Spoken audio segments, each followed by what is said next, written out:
오늘은 두려움에 대해서 한번 생각해 보려고 합니다. 두려움이 뭔지 아십니까? 두려움이라는 것은 어떤 상황이나 어떤 현상을 예측해 보는데 갑자기 가져지는 불편한 감정, 그게 두려움이에요. 그러니까 두려움은 현재 눈으로 보는 걸 느끼는 게 아니라 이렇게 가다가는 이런 어려움이 오겠구나 예측될 때 그게 두려움이 생기는 거예요. 지금 여러분은 어떤 두려움이 있으신가요? 사실 우리 사람들은 모든 미래를 예측하다 보니까 두려움이 없을 수가 없어요. 이런저런 두려움을 갖고 삽니다.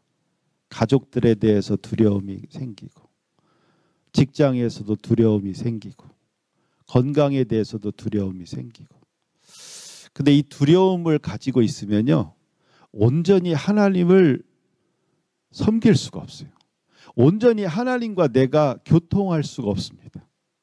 내 마음 안에 온전히 하나님이 계시고, 하나님이 계시면 되게 기쁘고 미래에 대해서도 긍정적이고 소망적인데, 내 마음에 두려움이 있다는 것은 하나님이 없다는 거예요.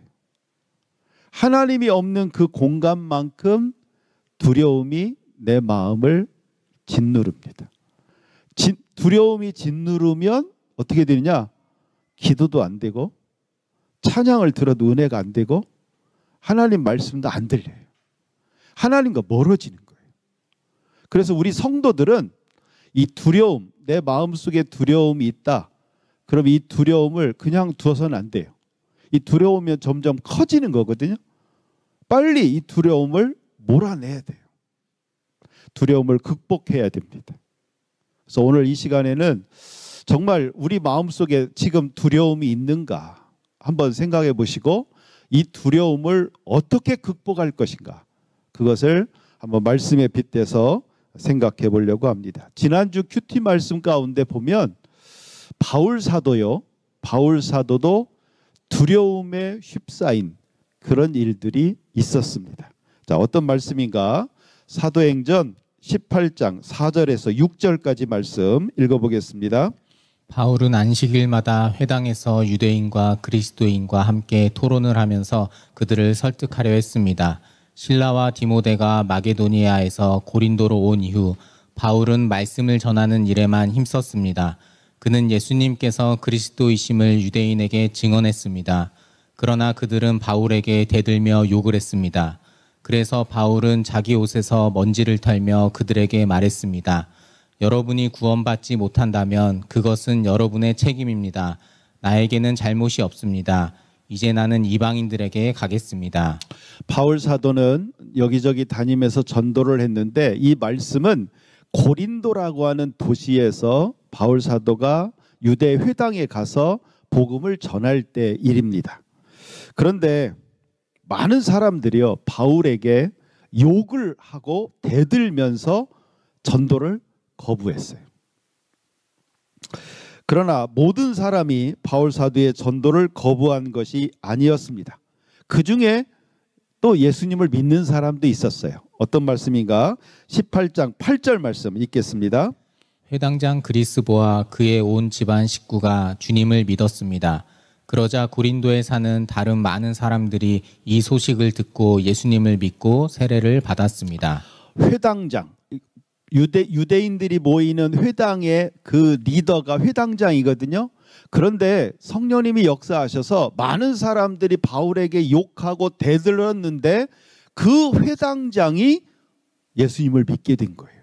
그리고 그 회당장을 통해서 다른 사람들이 또 예수님을 믿게 되었습니다.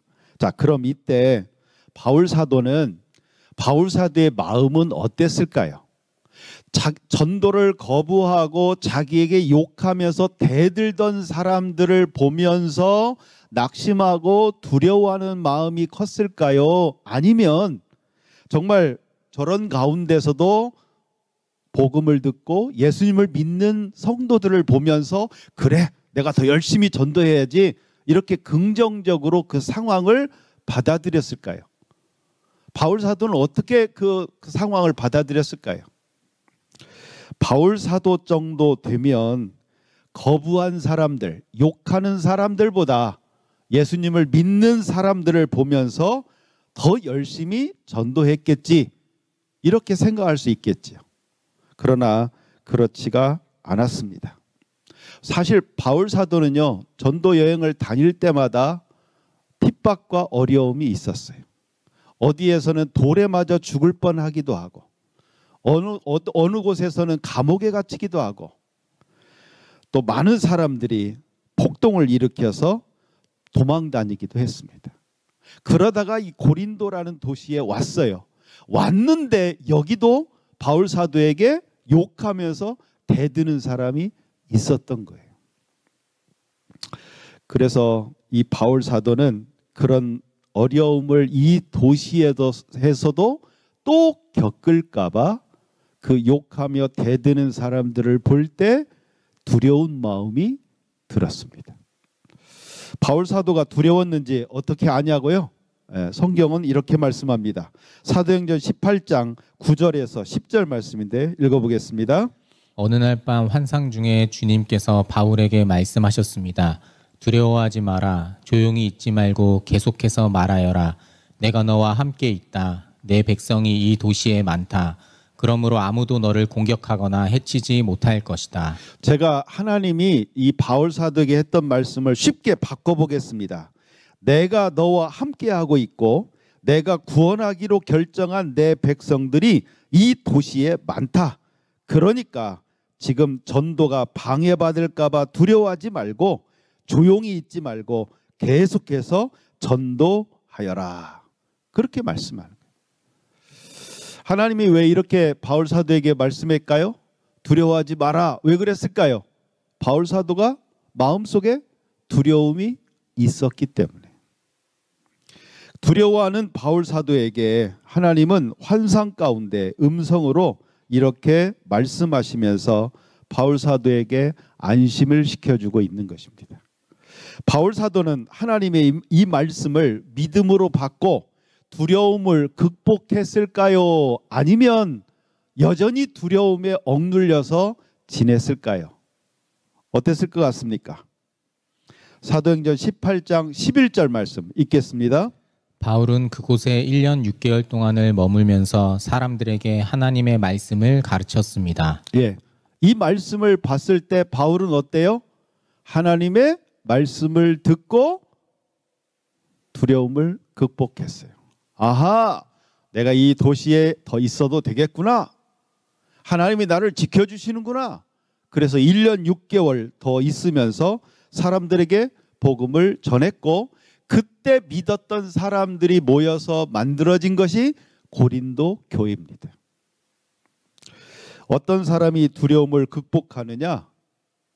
하나님의 약속의 말씀을 듣고 그 약속의 말씀을 진심으로 믿는 사람.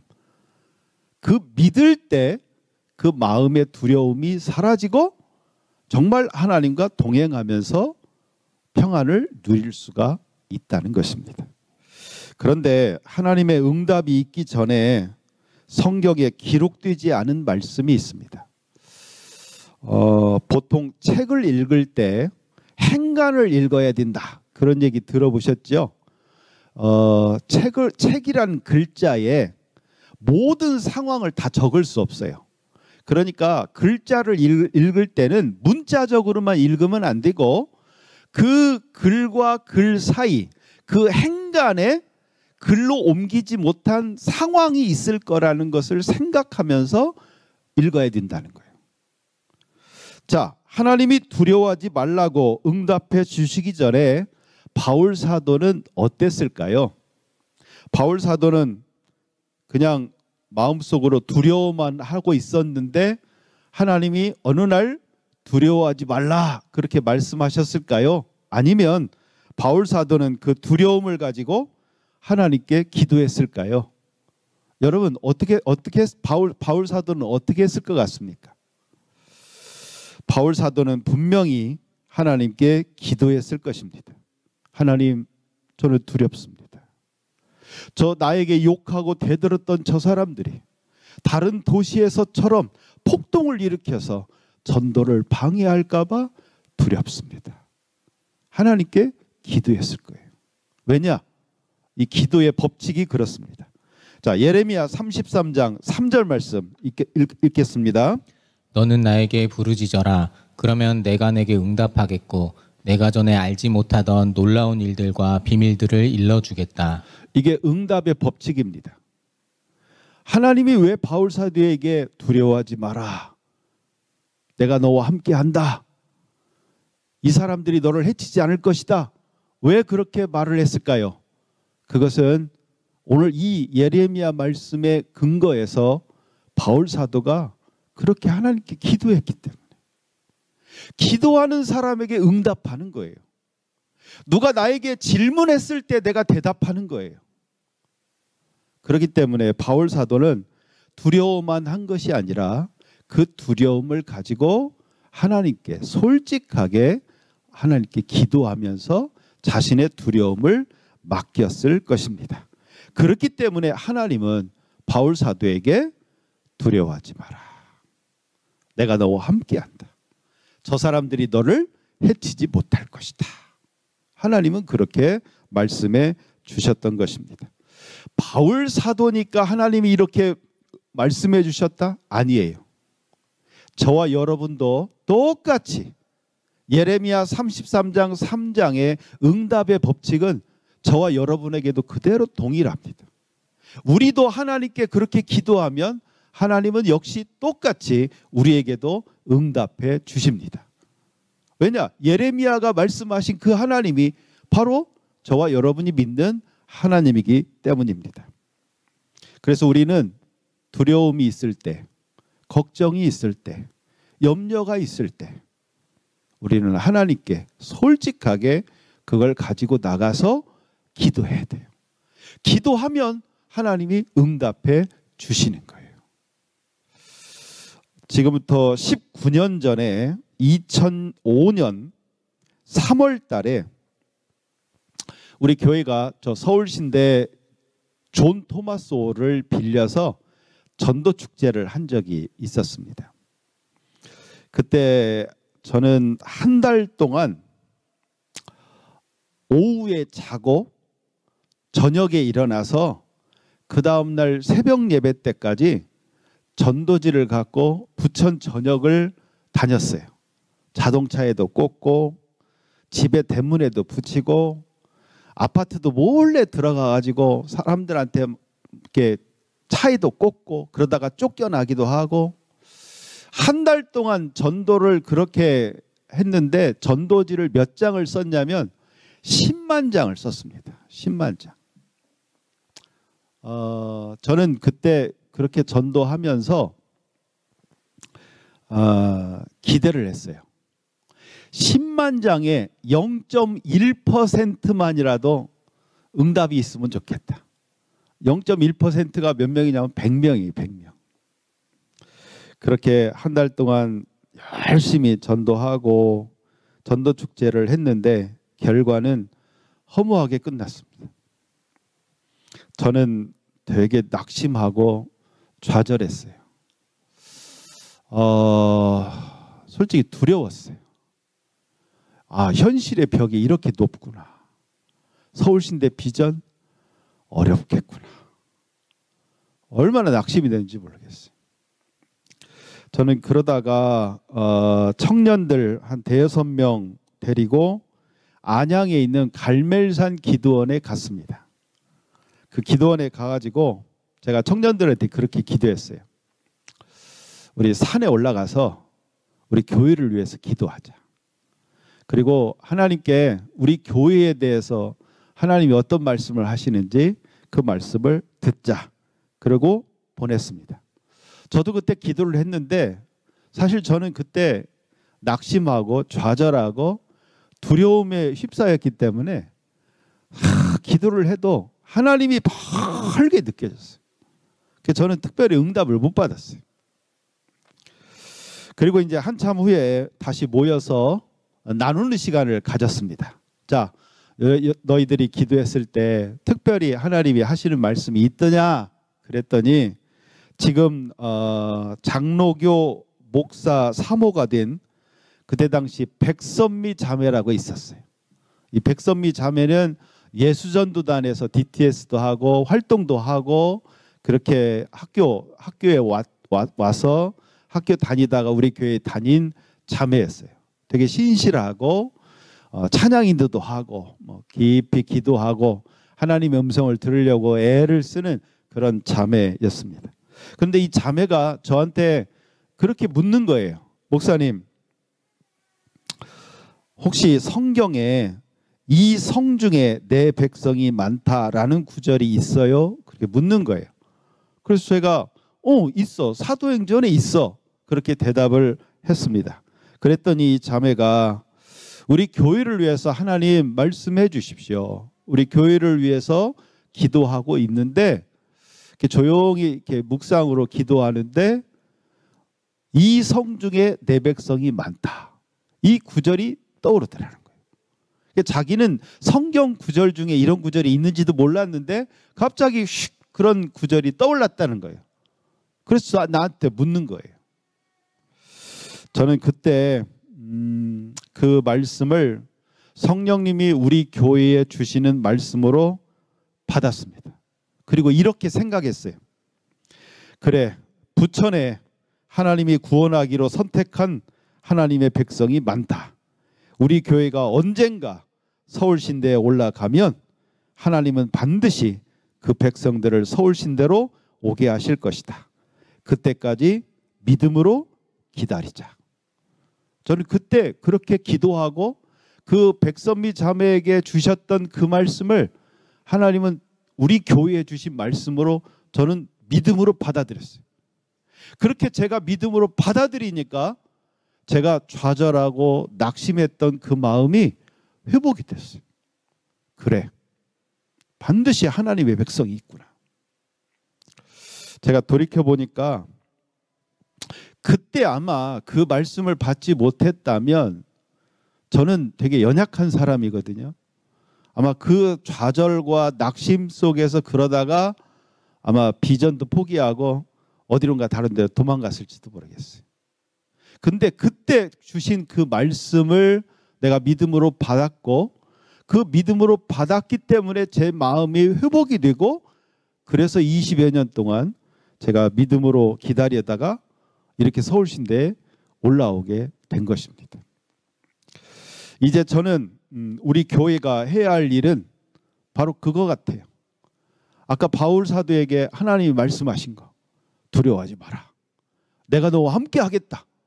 이 성 중에 내 백성이 많다. 그러니까 어떻게 하라고 그랬죠? 조용히 있지 말고 전도해라. 두려워하거나 조용히 있지 말고 계속해서 전도하라. 바울 사도에게 그렇게 말씀하셨죠. 저는 이제 우리 교회가 바로 이 말씀을 받아야 된다고 생각합니다.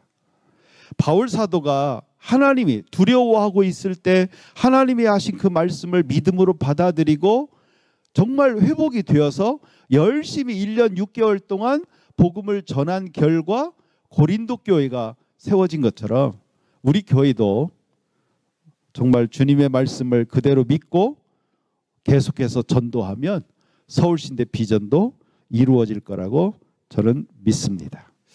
두려움은요, 내가 할 수 없을 것 같아서 생기는 거예요. 아, 이런 상황이 되겠구나. 근데 나는 할 수 없겠다. 그래서 두려움이 오는 거예요. 그렇기 때문에 두려움은 나 혼자 해결할 수 없어요. 두려운 마음이 왔을 때 두려워하지 말아야지. 그러게 안 됩니다. 나도 어쩔 수가 없어요. 그래서 두려움에 짓눌리는 거예요. 그때 필요한 게 뭐냐? 나 외에 나보다 더 큰 존재가 필요합니다. 내가 볼 때 이 문제 능히 해결할 수 있는 존재가 나에게 걱정하지 마. 내가 너 지켜주겠다. 그런 약속의 말씀을 줄 때, 그 약속을 들을 때, 우리는 그 약속을 믿을 때 우리는 그 두려움을 극복할 수가 있어요. 근데 그런 존재가 어디 있습니까? 그런 존재가 어디 있어요? 직장에 있나요? 친구들 중에 있습니까? 어떤 누구도 없어요. 오직 하나님밖에 없습니다. 그래서 결론은 이렇습니다. 진짜 우리 마음속에 있는 두려움을 극복할 수 있는 방법은 하나님의 말씀밖에는 없다. 그 하나님의 말씀, 하나님의 약속을 받으려면 어떻게 해야 되느냐? 아까 예레미야 33장 3절의 말씀처럼 우리가 하나님께 부르짖는 거예요. 하나님께 기도하는 것밖에 없다는 것입니다. 우리가 그렇게 하나님께 기도하고 진실하게 하나님을 신뢰하며 나갈 때 하나님은 바울 사도에게 두려워하지 마라 말씀하신 것처럼 우리에게도 똑같이 두려워하지 마라. 내가 너를 지켜주겠다. 내가 너와 함께하겠다. 그렇게 말씀해 주실 것입니다. 혹시 지금 여러분 마음속에 어떤 두려움이 있습니까? 두려움 없는 사람 없는 것 같아요. 그냥 인생을 진지하지 않게 사는 사람은 두려운 마음이 없이 그냥 살겠지만 정말 진지하게 살아가는 사람, 정말 인생을 잘 행복하게 살기를 원하는 사람이라면 두려움이 더 많을 거예요. 지켜야 될 것이 많으니까. 지금 여러분 마음속에 어떤 두려움이 있습니까? 이제는 그 두려움을 여러분들이 해결하려고 여러분들이 끌어안아서는 안 되겠어요. 바울 사도처럼 그 두려움을 전능하신 하나님께 맡기시기 바랍니다. 우리가 솔직해져야 돼요. 하나님, 저는 두렵습니다. 하나님, 걱정됩니다. 하나님, 염려됩니다. 여러분, 우리 이제 자녀들을 키우는 부모님들 언제 자녀들에게 가장 집중하십니까? 자녀들이 아플 때, 자녀들이 힘들어하고 어려울 때.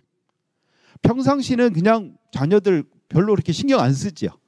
그러나 자녀들이 아프다고 그러거나 정말 힘들다고 그럴 때 부모의 모든 관심이 자녀들에게 쏠립니다. 왜 그런지 아세요? 하나님을 닮아서 그렇습니다. 우리 하나님이 우리 성도들에게 언제 집중적으로 관심을 갖느냐? 우리 성도들이 아프고 힘들고 어렵고 두렵고 걱정될 때, 그때 우리 하나님, 우리 아버지 하나님은 우리 성도들에게 집중하시는 거예요. 바울 사도가요, 나는 약할 때 강함이다. 그걸 깨달았어요. 바울 사도도 자기 지병이 있어서 간절히 기도했는데 하나님이 그걸 낫게 않으셨어요. 그런데 그러면서 바울 사도가 깨달은 게 뭐냐? 아하, 나의 약함, 내가 약해질 때 내가 강해지는구나. 왜 강해졌을까요? 자기가 강해지는 게 아니에요. 하나님이 그만큼 자기와 함께하고 자기를 더 사랑하시고 자기를 더 돌보신다는 걸 알았기 때문에 내가 약할 그때 나는 오히려 강해진다. 저도 두려움이 있습니다.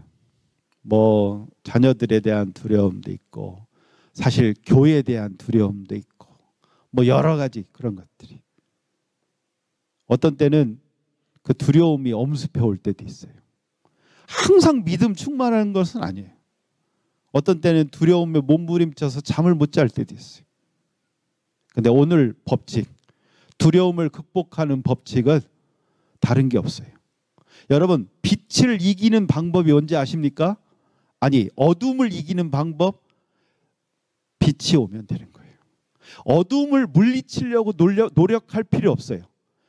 빛이 오면 어둠은 물러나게 돼 있어요. 두려움을 극복하려고 노력할 필요 없어요. 하나님과 가까워지면 됩니다. 하나님을 더 의지하고, 하나님, 내가 이렇게 두렵습니다. 이러이러한 점에서 너무 염려됩니다. 이러이러한 점이 너무 걱정됩니다. 하나님, 나를 돌봐주시옵소서. 하나님 앞에서 센 척하지 마시고 정말 여러분의 속 그 누구에게도 말하지 못한 그 떨리는 그 두려움, 떨리는 그 걱정, 염려 하나님께 고백하세요. 그러면 하나님은 우리의 그 연약함, 우리의 그 두려움, 우리의 그 걱정과 염려, 근심을 다 보시고 그 어느 때보다도 우리에게 집중해 주실 거예요. 그래서 정말 하나님께서 주시는 그 위로의 말씀, 약속의 말씀을 받을 때, 그 말씀을 믿음으로 받을 때 우리는 두려움을 극복하게 되는 거예요. 말씀은 빛입니다. 우리가 말씀을 내 마음속에 받아들일 때 빛이 들어오는 거예요. 그 빛이 어둠을 물리치고 두려움을 물리치는 거예요. 바울 사도가 그렇게 살았던 거예요. 저 사람은 두려움 없이 걱정 없이 항상 믿음으로 살겠지, 그런 사람 없습니다. 다 두려움도 있고 염려도 있고 걱정도 있고 인간이니까. 그런데 그 두려움과 염려와 걱정과 근심을 하나님께 그대로 고백하고 하나님께 기도하는 사람은 하나님이 약속해 주십니다. 그리고 그 하나님의 약속의 말씀을 들은 사람, 받은 사람, 이런 사람은 두려움을 극복하고 주님 안에서 소망 가운데 살 수가 있는 거예요. 사랑하는 성도 여러분, 여러분 마음속에 혹시 두려움이 있다면 그걸 그대로 가지고 하나님께 기도하시기 바랍니다. 그리고 응답을 기다리세요. 하나님, 이 두려움 하나님께 맡깁니다. 나에게 응답해 주세요. 기도할 때도 듣는 기도를 하세요. 내 기도만 하고 끝나지 마시고 하나님의 기도를, 하나님의 음성을 들으려고 하세요. 그리고 큐티를 하실 때도 하나님, 오늘 이 말씀 내가 묵상하겠습니다. 이 말씀을 통하여 하나님이 나에게 하시고 싶은 말씀을, 그 말씀을 나에게 주시옵소서. 그리고 큐티를 하십시오. 그러면 이 큐티를 통해서도 하나님이 우리에게 말씀해 주시는 것입니다. 그렇게 주님께서 우리에게 말씀해 주실 때 우리는 두려움을 극복할 수가 있는 것입니다. 저와 여러분 모두 두려움을 잘 극복하면서 파도에 빠지는 사람이 아니라 오히려 그 파도를 타는, 두려움을 잘 타고 그래서 하나님과 더 가까워지는 저와 여러분들이 되셨으면 좋겠습니다. 기도하겠습니다. 이 시간 이 말씀을 통하여 성령님께서 우리에게 어떤 말씀을 하실지 성령님의 음성을 들었으면 좋겠습니다.